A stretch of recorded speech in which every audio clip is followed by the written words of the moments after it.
శ్మశానంలో ఆయన కూర్చోపోతే ఉగ్రభూతాలు వచ్చి ఓళ్ల మీద పడిపోయి ప్రజల్ని సత్కార్యాలు చెయ్యనివ్వవని అక్కడ కూర్చుని తాండవం చేసి వాళ్ళని కూర్చోబెడతాడు.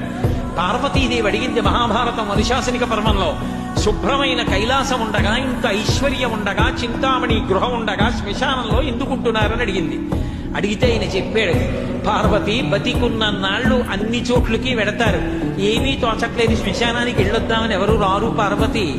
నేనంతవాణ్ణంటాడు, పొడుగ్గా ఉన్నానంటాడు, తెల్లగా ఉన్నానంటాడు, పండితుండంటాడు, పద్యాలు నాకు నోటికొచ్చంటాడు, ఉపన్యాసం చెప్పగలనంటాడు, నాకు పాటలొచ్చంటాడు, నేను నాట్యం చేస్తానంటాడు, నేను అధికారినంటాడు, నా దగ్గర డబ్బు ఉందంటాడు, నేను పాట పాడగలను.